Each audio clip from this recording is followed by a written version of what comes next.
절대로 망하는 법이 없습니다. 하나님의 교회를 이루고 있는 성도들은 절대로 망하지 않습니다. 쓰나미와 같은 어떤 자연재해 속에서도, 심지어는 핵폭발과 같은 인재 속에서도 하나님의 교회는 결코 망하지 않습니다. 이 세상에 가장 힘센 대표격인 사단의 세력인 음부의 권세라 할지라도 하나님의 교회, 예수 그리스도의 피로 값주어 사신 교회를 망하게 할 수 없습니다.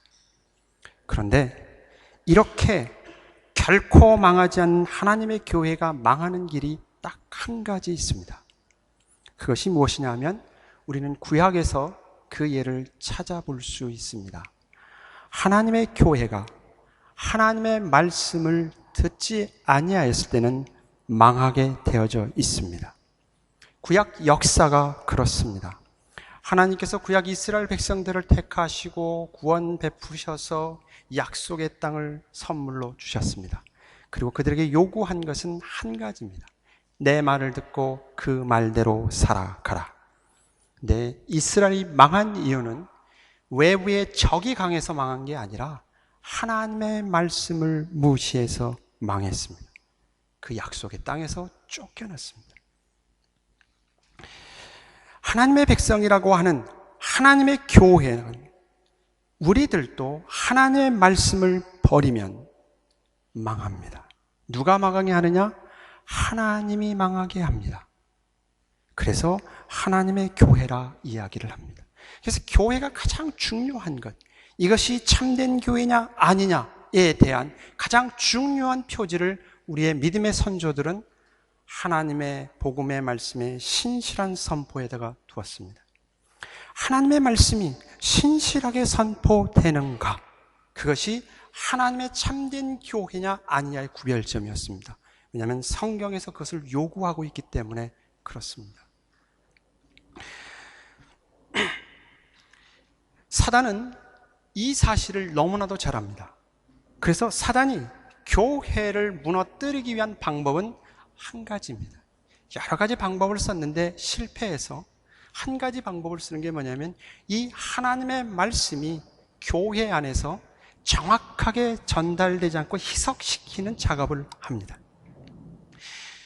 현대교회의 정체성을 잃어버린 상황을 정확하게 진단한 쓴 책이 한 권 있습니다. 오스 기니스라고 하는 사람이 쓴 책인데 우리말 번역으로는 뭐라고 되냐면 악마의 비밀 문서를 훔치다. 그리고 부제가 이런 제목입니다. 교회 전복을 위한 사단의 전략 보고서. 영어 제목은 어떻게 되어 있냐면 The Last Christian on Earth. 지구상의 마지막 그리스도인. 영어 제목은 그렇게 되어 있습니다. 교회를 무너뜨리기 위해 사단이 얼마나 연구했는지 모릅니다. 그래서 교회가 가지고 있는 가장 큰 장점, 그것을 약점으로 인용하지요. 그래서 일명 무덤 파기 작전을 진행합니다. 그래서 그 책의 전체적인 내용은 사단이 어떻게 교회를 무너뜨리기 위하여서 무덤 파기 작전을 진행하는가라는 그 내용이 기록되어져 있습니다. 문화를 이용해서 이 세상의 거대한 문화를 사용하여서 교회 안에 침투돼서 교회가 망하도록 하는 거예요. 왜냐하면 역사 속에서 교회를 핍박했습니다. 그랬더니 교회가 오히려 더 그 핍박 속에서 든든히 세워져 가는 거예요. 여러분 로마 시대 때 하나님의 백성들이 얼마나 많이 죽었습니까? 로마 원형 격장에서 사자의 밥이 되어지고 칼로 베임을 하고 불에 태워 죽기도 하고 톱으로 켜서 죽기도 하고 그렇게 핍박을 해서 다 죽이려고 했는데 오히려 하나님의 교회는 지하에서 순교자를 내면서 세워져 갔습니다. 사단이 방법을 다시 쓰죠. 거대한 문화를 사용해서 교회 안에 침투해 갑니다.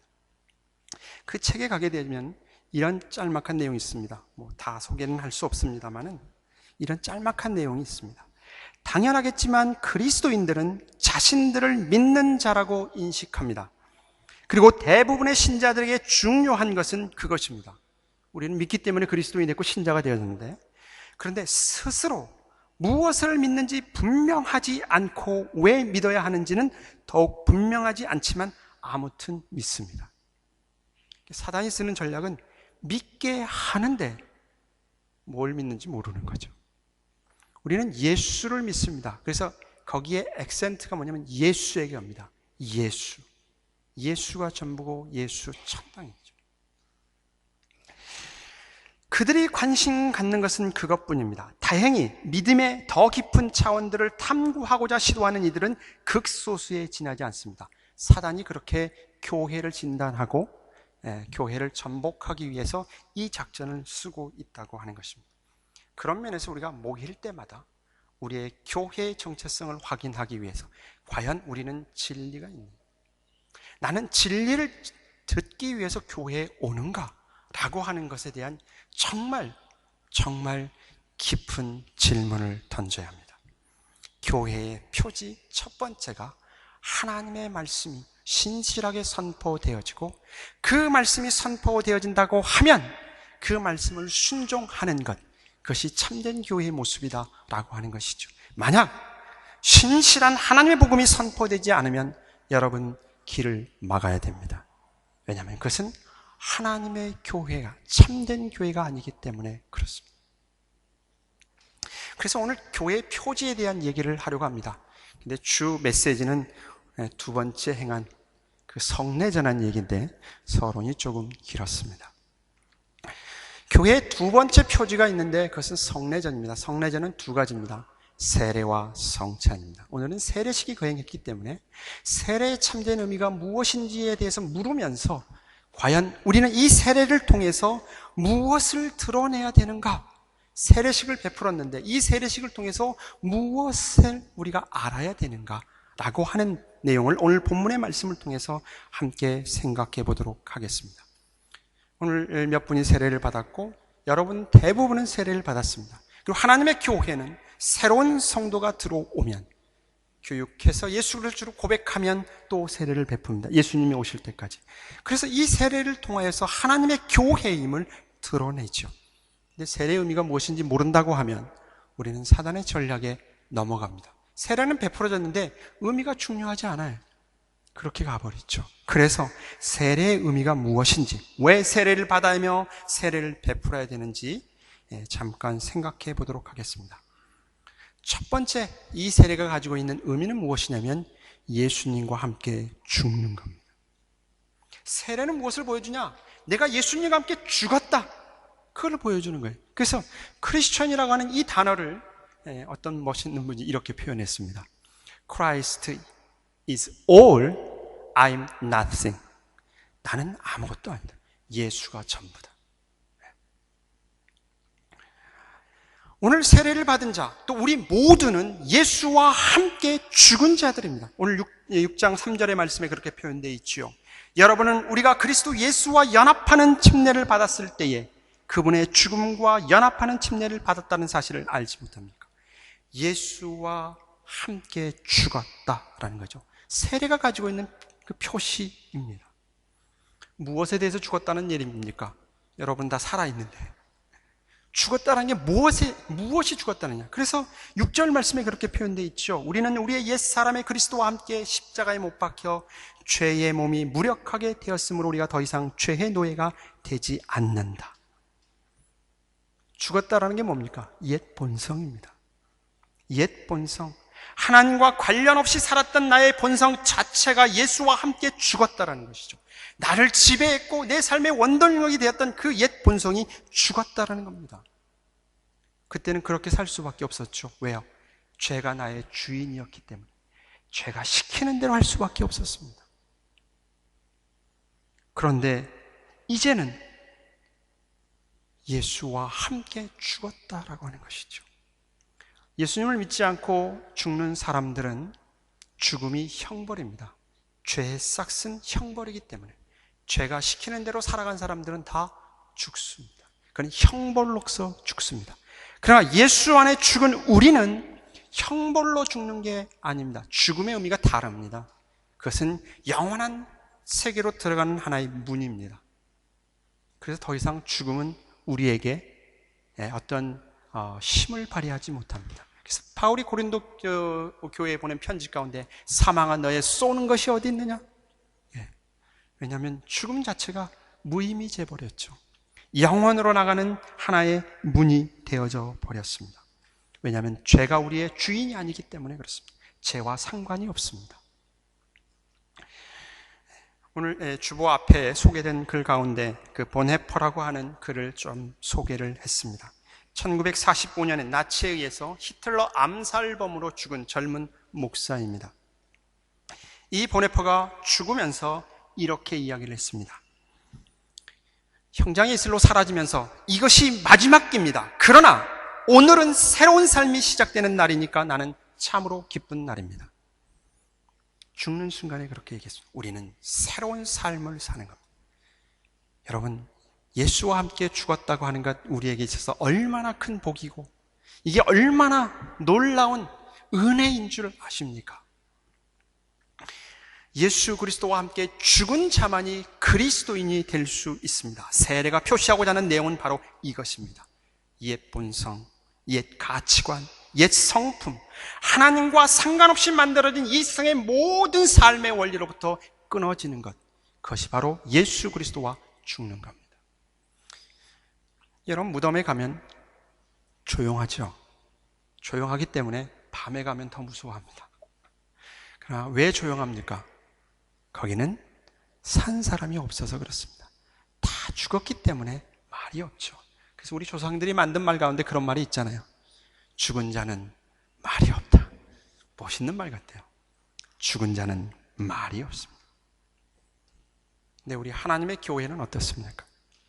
물론 우리는 예수님과 함께 산 사람입니다. 그래서 예수가 드러나는 것이죠. 근데 우리가 행하는 모든 삶의 원리, 말들은 어디에 근거하고 있는가라고 하는 것이죠. 한번 우리 자신들을 생각해 볼 필요성이 있습니다. 우리가 행하는 그 모든 말이 무엇에 근거하고 있는가? 아직도 내가 살아있는가? 내 자아가 타락한 본성이 살아있는가? 라고 하면 여러분, 내가 세례받았다고 하는 사실을 통해서 수정하시기를 바랍니다.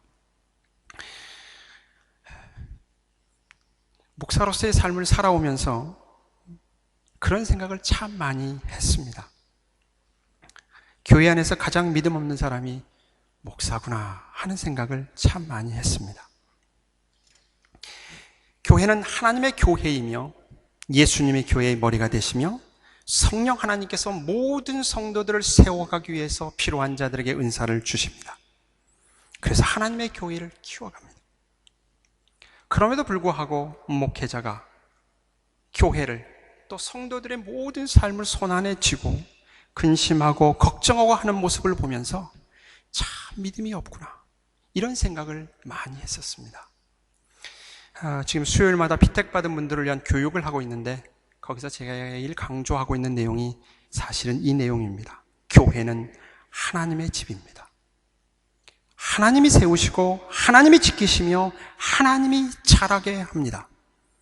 이것을 착각하면 안 됩니다.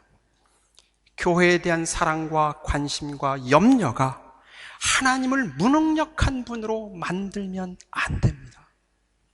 우리가 사도신경 고백하잖아요.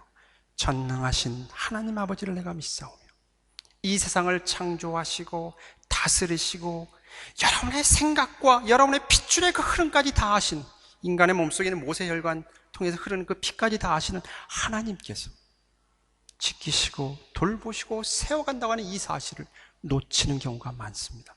그래서 전능하신 하나님을 니은치 하나 빼가지고 전능한 하나님으로 만들어버리는 경우가 많습니다. 누가 만들어요?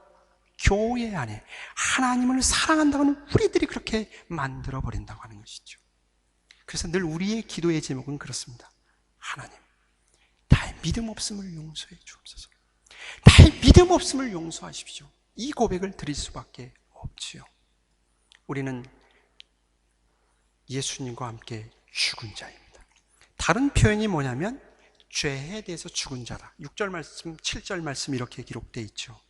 우리가 아는 대로 우리의 옛사람이 예수와 함께 십자가에 못 박힌 것은 죄의 몸이 멸하여 우리가 다시는 죄에게 종노릇하지 않게 하려 함이니 죽은 자는 이미 죄에서 해방되었다. 여러분, 죄의 종노릇하지 않기를 바랍니다. 죄는 우리가 세례를 베풀 때 물로써 베풀죠. 침례교 쪽에서는 물 속에 들어가서 베풀죠. 물은 어떤 의미를 상징하냐면 우리의 죄를 씻었다라고 하는 것을 상징합니다. 예수 그리스도의 보혈의 피로 우리의 모든 죄, 과거에 지은 죄, 현재 지은 죄, 미래에 지을 모든 죄까지 다 사해 주셨다고 하는, 씻어 주셨다고 하는 의미 속에서 물을 통해서 세례를 베풉니다. 우리는 죄와 상관이 없습니다. 죄가 우리를 지배하지 못합니다. 근데 왜 우리는 죄의 지배를 받고 있습니까? 우리는 진정한 하나님 앞에서 자유한 자라고 하는 사실을 여러분 잊지 않기를 바랍니다. 물론 우리는 죄의 지배를 않지만 죄에 대해서 노출되어져 있습니다. 세례를 받고 내가 이제 하나님만을 위해서 살겠노라 결심한 순간부터 내 안에서 나쁜 생각이 없어지는 것 아닙니다. 더 많이 생각납니다. 더 많이 생겨납니다. 저도 그렇고 여러분도 그렇고 마찬가지입니다. 나쁜 생각들이 많이 솟아납니다. 나쁜 생각이 안 생기는 게 믿음이 아니고 그 나쁜 생각이 밖으로 표출되어서 열매를 맺지 못하도록 하는 것이 믿음입니다. 그래서 믿음. 그래서 주보 앞에 그 보네퍼의 글을 제목이 너무 멋있어서 고칠 수 없는 것은 감추고 있을 수밖에 없다. 예수 그리스도의 십자가의 피로 우리의 죄끝을 감추고 하나님을 바라보면서 살아가는 삶, 그 세례죠. 그러니까 세례는 예수 그리스도와 함께 죽고 그 말은 죄에 대해서 죽었다는 얘기며 죄가 우리를 지배하지 못하는 것과 동시에 예수와 함께 산다고 하는 표시가 세례입니다. 8절 말씀. 만일 우리가 그리스도와 함께 죽었으면 또한 그분과 함께 살 줄을 믿는다. 아멘. 예수와 함께 사는 자들입니다. 누가요? 저와 여러분. 예수를 믿는 자들이. 우리의 주인 되었던 죄에 대해서는 죽고 이제는 예수와 함께 사는 자, 예수 그리스도의 생명이 내게 부여된 자, 그 삶을 산다고 하는 사실이죠. 지금 시드니는 계절적으로 봄이죠. 봄에는 생명 있는 식물들이 꽃을 피우지 않습니까? 꽃가루 때문에 알러지 생긴 사람은 별로 싫어할지 모르겠습니다만 그 꽃을 통해서 우리는 생명이 있음을 보게 되지요. 생명이 있으면 꽃을 피우고 열매를 맺습니다. 자라나죠. 거기에 꽃향기 냄새가 나죠. 싱그러운 냄새, 살아있는 냄새가 납니다. 그럼 여러분 죽어있는 것은 어떻죠? 죽어있는 것은 역겨운 냄새가 나죠.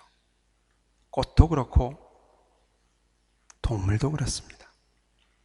우리의 마음이 부패하면 정말 역겨운 냄새가 납니다.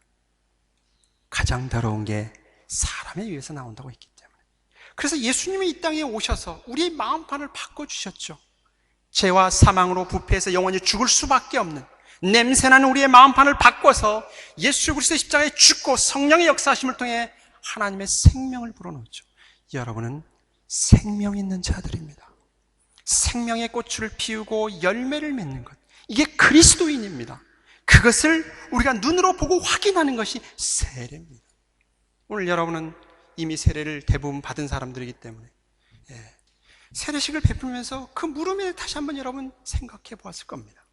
예수 그리스도와 합한 자, 이게 우리의 정체성입니다. 예수 안에 사는 자, 예수와 함께 사는 자, 이 말은 다른 말로 하면 결코 우리는 망하지 않습니다. 그리스도인이 망하는 길은 예수가 망해야 망하는 겁니다. 왜? 예수 안에 사는 자들이기 때문에. 근데 예수님이 어떤 분입니까? 이 세상을 창조하신 분 아닙니까? 그분 자체가 생명 아닙니까? 온 세상을 다스리시는 영원한 왕이 아니십니까? 그분이 망할 수 있습니까? 안 망하지요. 그래서 우리는 망하지 않습니다. 하나님의 교회도 결코 망하지 않습니다. 그게 우리의 운명입니다. 그것이 우리의 위로요, 힘이요, 용기요, 삶의 원동력입니다. 우리는 예수의 생명이 꽃으로 피어나고 열매를 맺고 그것을 다른 사람들이 누릴 수 있도록 하는 삶, 향기가 넘치는 삶을 사는 삶, 그게 그리스도인의 삶이라고 성경이 가르쳐주죠. 그래서 이 세상이 아무리 죄와 사망으로 부패해졌고 하나님을 믿지 않는 사람들로 인해서 악해졌다 할지라도 예수 믿는 여러분이 그 자리에 가서 생명의 꽃을 피우는 겁니다. 그래서 교회는 모여서 우리의 진리가 무엇인지를 확인하고 그리고 여러분의 삶의 일터로 보내는 겁니다. 그곳에서 예수 생명의 꽃을 피우라고요. 여러분의 가정에서 여러분의 삶의 일터 속에서 그것을 피어나도록 하는 것이죠. 여러분 얼마나 멋있습니까? 그래서 이 세상은 여러분을 통해서 웃어야 합니다. 그러니까 우리가 모이게 되어지면 어떻게 되어요? 어떻게 돼야 돼요? 웃음이 반발해야죠. 꽃이 피우는 것처럼. 세상 속에서는 나 혼자 그 자리를 지키려고 하니까 힘들어도 우리가 모였을 때는 꽃이 만발해야죠. 향기가 넘쳐야죠. 이게 교회의 공동체 모습 아닙니까? 최근에 유튜브에 돌아다닌 동영상 가운데 참 부끄러운 동영상이 하나 떴습니다. 아마 사단은 무척 좋아했으리라고 생각이 되어집니다. 총회는 각 교회의 대표자들을 보낸 겁니다. 거기는 목사님과 장로님들만 들어갑니다. 하나님의 거룩한 기름 부은 자들이 모여서 총회를 합니다. 하나님의 일들을 처리합니다. 교회의 일들을 처리하고 이 세상에 대해서 우리가 어떻게 신앙을 지키며 어떻게 이 세상에서 한 목소리를 낼 것인지에 대한 회의를 하는 것이 총회입니다. 그래서 모든 총회마다 이런 단어가 붙습니다. 성총회. 거룩한 하늘의 천상회의입니다. 하나님이 주신 그 놀라운 능력과 권유를 받아서 이 땅에 하나님의 나라를 세우기 위한 총회가 성총회입니다. 어떤 이유인지 모르겠습니다만은 거기서 발언권이 주어지지 않을 때 한 목사님이 총을 꺼내서 난 지금 총을 가지고 있습니다. 그게 좀 세상으로 알려지지 않았으면 좋았을 텐데 이거는 편집이 됐으면 좋았을 텐데 세상으로 떠돌면서 기독교의 참 부끄러운 모습이 사람들에게 알려졌습니다. 여러분, 우리도 그럴 수 있습니다. 목사님과 장로님들만 모여있는 그곳에서 그렇다고 하면 교회 안에 오직 하겠습니까? 우리도 그럴 수 있습니다. 총만 가지고 있지 않지 부끄러운 짓들을 할 수 있습니다. 문제는 그것이 얼마나 부끄러운지 모르는 게 문제이지요. 왜 그렇습니까? 하나님의 말씀을 무시하기 때문에 그렇습니다. 자신이 왕이 되는 거죠.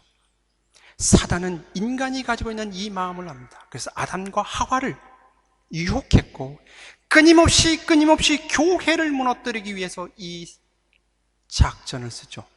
이제는 우리가 거부할 수 없는 이 세상의 거대한 문화를 이용해서 교회를 무너뜨리려고 합니다. 그러나 우리가 분명하게 기억해야 되는 것은 교회는 세상의 힘 때문에 망하지 않습니다. 교회가 망하는 것은 하나님에 대한 그 신실한 말씀을 듣고 순종하느냐 안 하느냐에 달려있다고 하는 사실이죠. 소돔과 고모라 성이 멸망한 것은 죄악 때문에 멸망한 게 아닙니다. 거기에 하나님을 신실하게 믿는 의인이 없어서 멸망했습니다. 오늘 4절의 말씀에 가면 이는 그리스도께서 아버지의 영광으로 말미암아 죽은 자들 가운데 살리심을 받은 것과 같이 우리도 또한 새 생명 가운데서 살도록 하는 것이다. 여러분, 우리는 새 생명 가운데 사는 자들입니다. 하나님의 영광을 서포트 받으면서 하나님의 보호하심 속에서 이 땅에 믿음의 삶을 살아가되 새로운 생명을 가지고 살아가는 자들입니다. 우리가 만든 게 아니고 하나님의 은혜로 자비하심으로 우리가 그렇게 복된 자고 우리 교회가 그렇게 복된 자입니다. 우리는 결코 혼자가 아니라는 사실을 여러분 기억하시고 예수와 함께 이 복된 삶을 이루어 가시기를 바랍니다. 그래서 갈라디아서에서 이렇게 멋진 고백을 합니다. 내가 그리스도와 함께 십자가를 못 박혔나니 그런즉 이제는 내가 사는 것이 아니요 오직 내 안에 그리스도께서 사하시는 것이라. 이 멋진 삶이 여러분을 통해서 여러분이 서 있는 삶의 자리에 표현할 뿐만 아니라 우리 시드니 꿈이 있는 교회 공동체를 통해서 아름답게 열매 맺으시기를 바랍니다. 그리스도의 삶이 내 안에 예수가 살게 하시고 여러분의 삶과 인격과 교회 공동체를 통하여서 예수님의 인격, 예수님의 겸손, 예수님의 사랑, 예수님의 순종이 그렇게 드러나는 복된 삶을 사십시오. 기도하겠습니다.